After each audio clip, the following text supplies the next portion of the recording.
आज हम ट्रिग्नोमेट्री के बारे में पढ़ेंगे। ट्रिग्नोमेट्री ग्रीक भाषा के दो शब्द ट्राइगोन और मेट्रोन से मिलकर बनता है, जिसका अर्थ होता है measuring the side of triangle. कौन से दो शब्द हैं? ट्राइगोन प्लस मेट्रोन, ये दो शब्द हैं जिनसे मिलकर ट्रिग्नोमेट्री वर्ड्स बनता है। इसका मतलब होता है measuring the sides of triangle।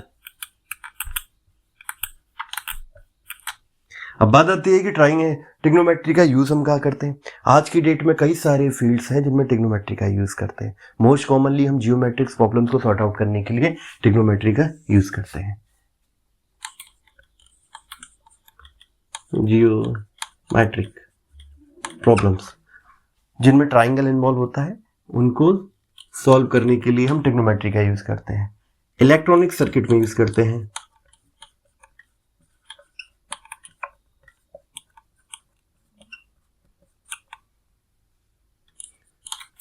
ठीक है। एटम्स की स्टेट को डिफाइन करने के लिए भी ट्रिग्नोमेट्री का यूज करते हैं। Defining the state of an atom।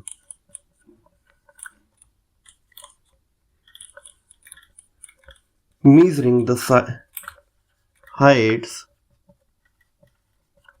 of types। तो ये कुछ मैंने आपको एग्जांपल दी है जिनमें हम ट्रिग्नोमेट्री का यूज करते हैं। तो उम्मीद है आप सभी को समझ आया होगा कि हम ट्रिग्नोमेट्री क्यों पढ़ रहे हैं। अभी हम इसमें आगे के टॉपिक्स कवर करेंगे। एंगल, अभी हम एंगल के बारे में समझने जा रहे हैं। एंगल में क्या होता है कि एक रे जो यहाँ थी और ये रोटेट होकर यहाँ पहुँच गई, ठीक है। इस रे का रोटेशन को हम एंगल के थ्रू मेजर करते हैं। ये जो रे है, जो इसको हम कहते हैं इनिशियल साइड, और ये जो रे है जो रोटेशन के बाद आई है, इसे हम कहते हैं टर्मिनल साइड, ठीक है। और ये जहाँ जिस पॉइंट से रोटेट हुई है उसको हमने नाम दे दिया O, और इसे कहते हैं वर्टेक्स। इतनी बात क्लियर है। अच्छा, इसमें क्या होता है कि जब ये रे एंटी क्लॉकवाइज रोटेट होती है तो एंगल आपका कहलाता है पॉजिटिव एंगल। अगर ये हमारी इनिशियल रे है और ये कहीं इस एंगल पर रोटेट हो गई है तो ये हमारा एरो डायरेक्शन रोटेशन की दिखा रहा है। ये हमारी इनिशियल साइड है और ये हमारी टर्मिनल साइड है।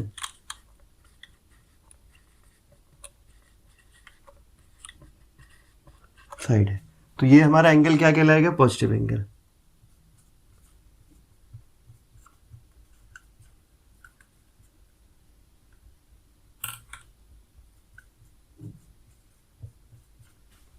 नेगेटिव एंगल के लिए रोटेशन, हमारा जो रेस का रोटेशन होता है वो क्लॉकवाइज होता है।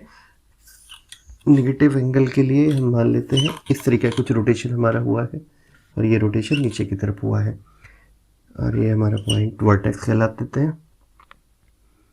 ये हमारी इनिशियल साइड्स हो गई और ये हमारी टर्मिनल साइड हो गई,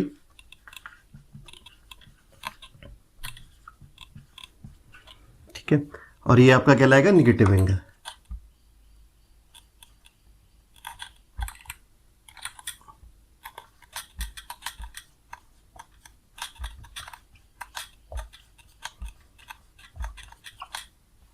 ठीक है।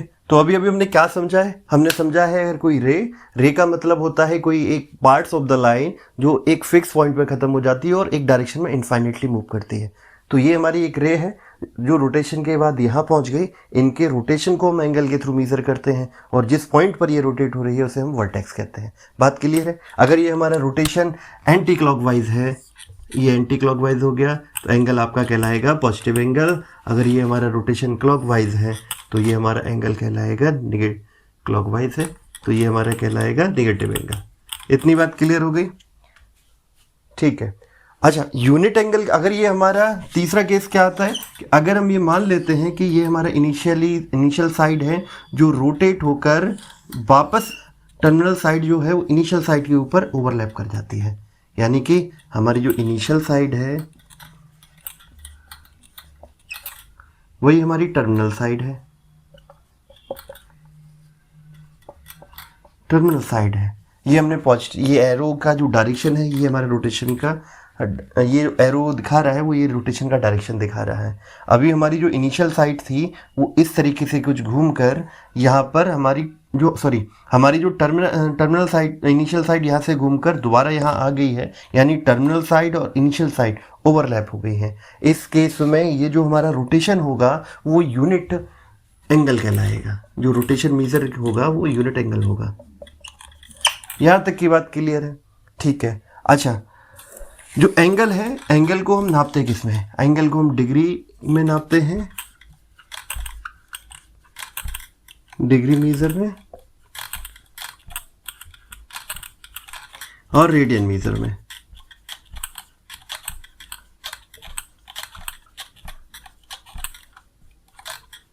रेडियन मेजर इसकी एसआई यूनिट है, जबकि ये आपकी एसआई यूनिट नहीं है।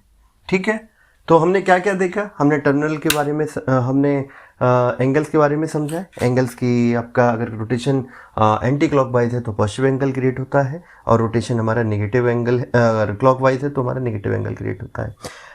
एंगल्स को हम 2 यूनिट्स में नापते हैं, एक आपका डिग्री मेजर कहलाता है, एक आपका रेडियन मेजर कहलाता है। अगर ये जो हमारा रोटेशन है, ये जो इनिशियल साइड दोबारा टर्मिनल साइड ओवरलैप हो जाती है 160 डिग्री के रोटेशन के बाद, जिसको हम 1 रिवॉल्यूशन कहते हैं।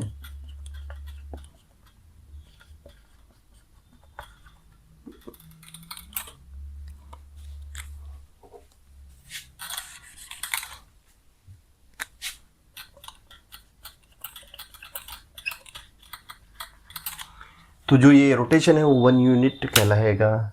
इतनी बात क्लियर है। अभी हम इसमें आगे डिग्री मेजर और रेडियन मेजर के बारे में जानेंगे। आप सभी को पता है कि जैसे कि हमारा इनिशियल साइड रोटेट हो जाती है 360 पर, और हमारी इनिशियल साइड और टर्मिनल साइड ओवरलैप हो जाती हैं, तो ये हमारा यूनिट एंगल कहलाता है। अभी हम समझते हैं कि डिग्री मेजर क्या कहलाता है। जब ये रोटेशन इनिशियल साइड और टर्मिनल साइड का 360 पार्ट पे होता है, तो ये हमारा 1 डिग्री मेजर होता है।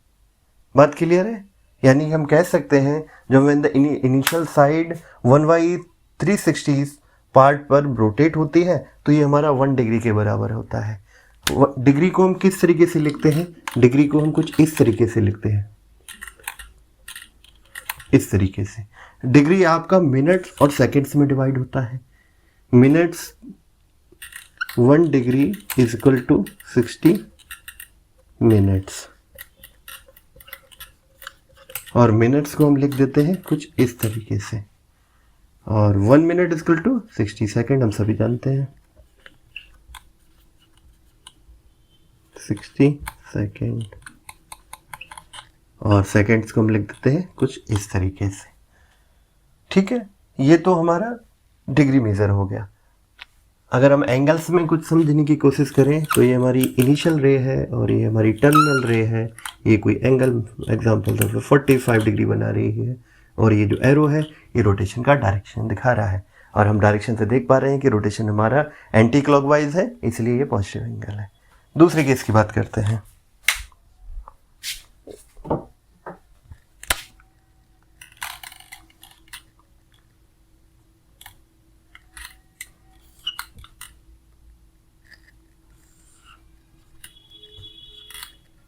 ये हमारी इनिशियल रे है,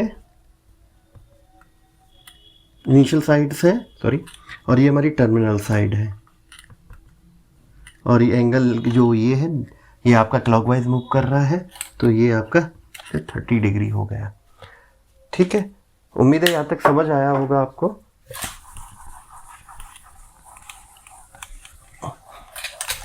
ठीक है, अगर कहीं ये लिखा हुआ है कि 270 डिग्री,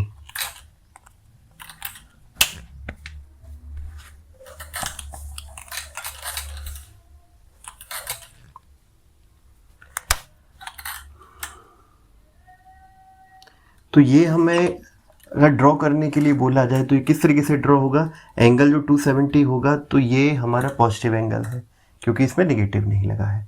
अगर हम दोनों को ड्रॉ करते हैं 270 डिग्री पॉजिटिव, 270 डिग्री नेगेटिव। पहले पॉजिटिव को ड्रॉ कर लेते हैं। ये एंगल हमारा कुछ रोटेट होकर इस तरीके से ड्रॉ होगा। ये हमारा पॉइंट, रोटेशन का पॉइंट हो गया। ये हमारी इनिशियल साइड्स हो गई और ये हमारी टर्मिनल साइड हो गई। ठीक है, अब हम नेगेटिव एंगल को ड्रॉ करते हैं, नेगेटिव 270 डिग्री। ये हमारा एंगल कैसे ड्रॉ होगा, ये एंगल हमारा ड्रॉ होगा कुछ इस तरीके से।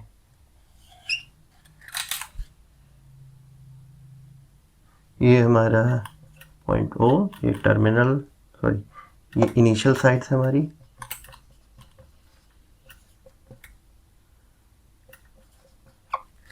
और ये हमारी टर्मिनल साइड है।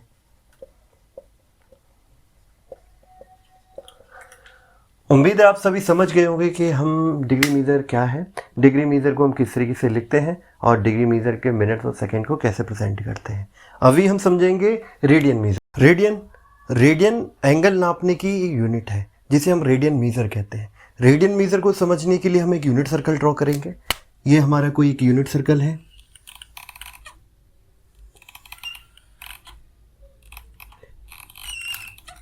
सर्कमफेरेंस पे कोई पॉइंट ए है। इस यूनिट सर्कल का सेंटर ओ है। इसकी जैसा हमने कहा एक यूनिट सर्कल है तो रेडियस हमारी 1 यूनिट है। एक पॉइंट आपका बी हो गया और जहां ओ ए आपका इनिशियल साइड है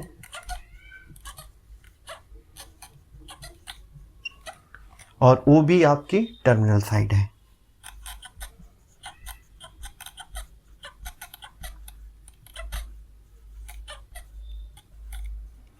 टर्मिनल साइड है और ये जो इन दोनों के बीच में एक एंगल क्रिएट हो रहा है, ये एंगल आपका 1 रेडियन कहलाएगा जब ये जो आर्क क्रिएट हो रहा है ये आपकी 1 यूनिट लेंथ का होगा।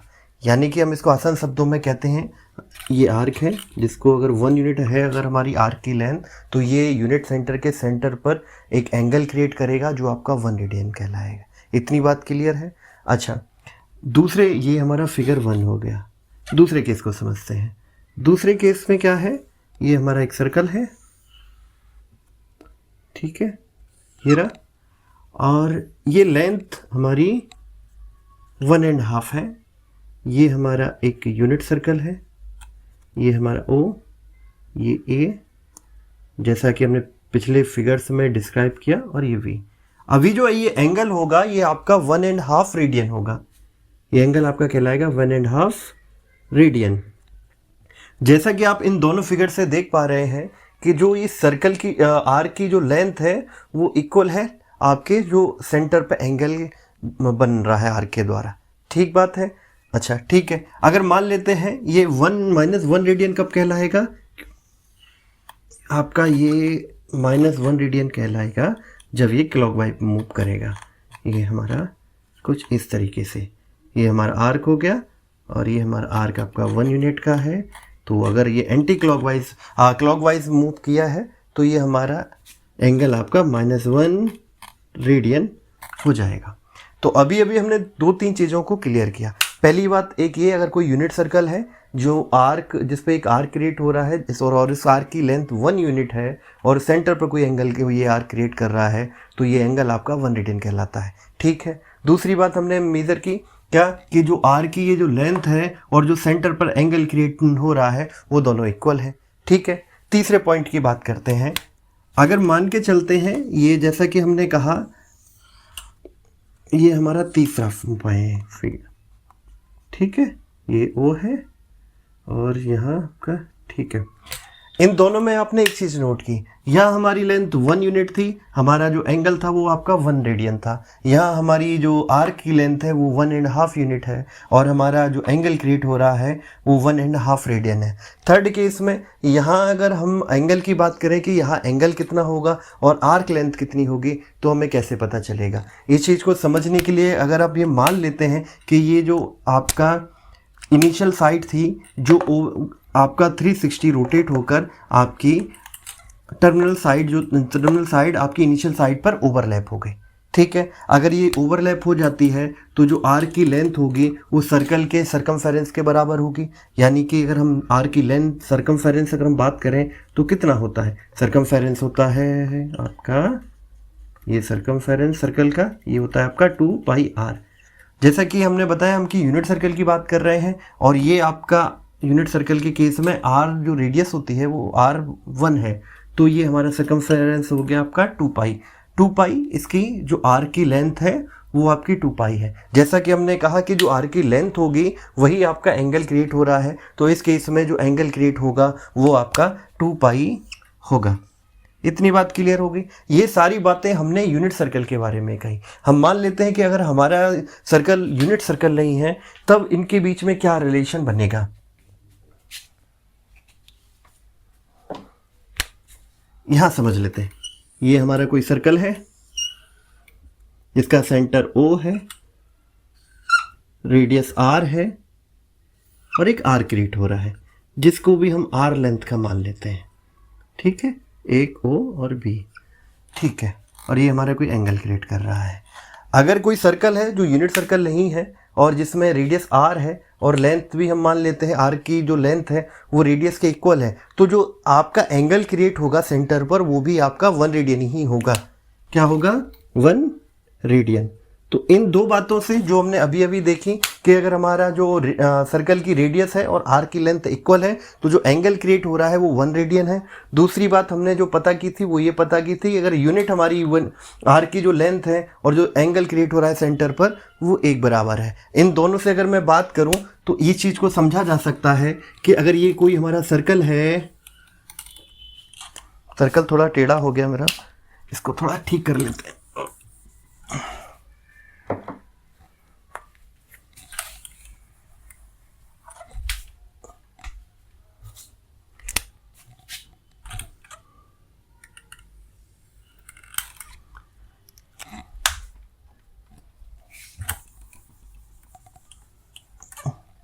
ठीक है, ये सर्कल है, ये हमारे केस में आपकी रेडियस r है और ये आर्क है जिसकी लेंथ हम मान लेते हैं l है।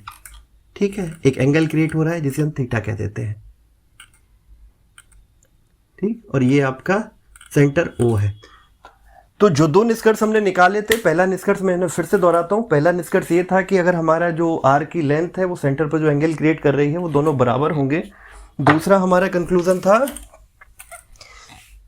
कि अगर हमारी रेडियस और आर्क लेंथ इक्वल है तो आपका ये जो एंगल क्रिएट हो रहा है सेंटर पर वो आपका 1 रेडियन है। इस केस से अगर हम ये बात समझें तो हमारी जो वैल्यू थीटा है वो आपकी कहलाएगी L/R। ठीक है, इतनी बात क्लियर है। उम्मीद है ये आपको समझ आया होगा कि आप जो रेडियन है इसको कैसे मेजर करते हैं और इसका आपका यूनिट सर्कल के रेफरेंस में किस तरीके से डिफाइन किया जाएगा।